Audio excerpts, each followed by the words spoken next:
Good morning, parents. It is good to be with you today. Thank you for joining me on this journey as we go through what kids need to succeed. If you haven't viewed it yet, we have 2 other episodes that we've already put out. You can go through that. It talks about the introduction and it goes over our first asset. But the asset that we're going to be going over today in the support category is called positive family communication. And I think this asset is super important. So I'm just going to quick read what it is. So positive family communication is when kids can turn to their parents for advice and support. They have frequent, in-depth conversations with each other on a variety of topics.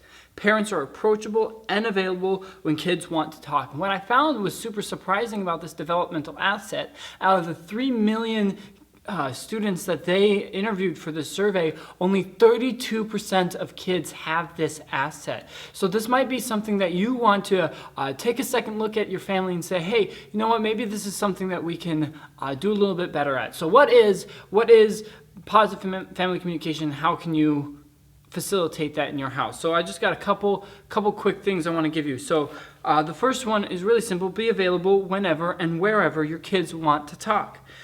If you're in the middle of something and you don't have time to, arrange a time that you can talk, but do it soon.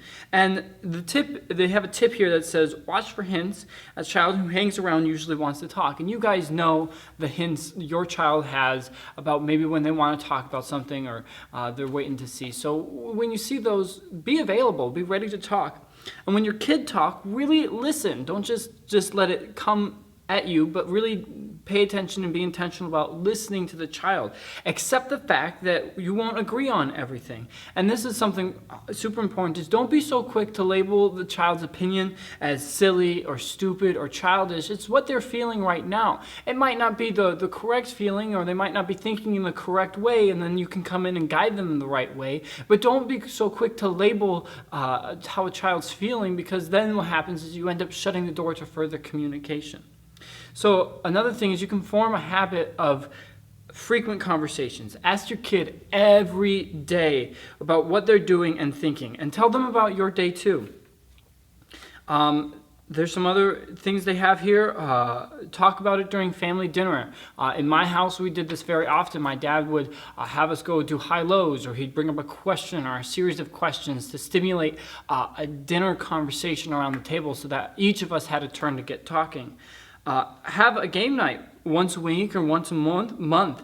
I think this is a really fun way to do it, because when you do board games and when you have an activity together as a family and you're in that moment, it relaxes the child and they can feel more open to talk about a subject that they would normally be really shy about to bring up. So having just a moment, a board game and an activity to do something together once a night as a family helps that child be in a position to talk more freely.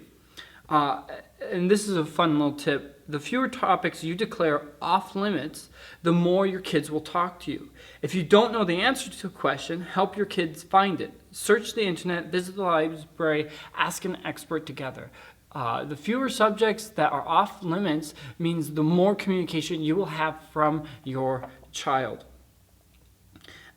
Ask your child's opinion or advice about something important. Even if you might know that the child might have the wrong answer or might not know the answer, just the very act of you offering that olive branch per se and extending that to the child and saying, hey, what's your opinion on this? Or what do you think about this important subject? That opens a line of communication to the child, and it helps them further and solidify this developmental asset in the child.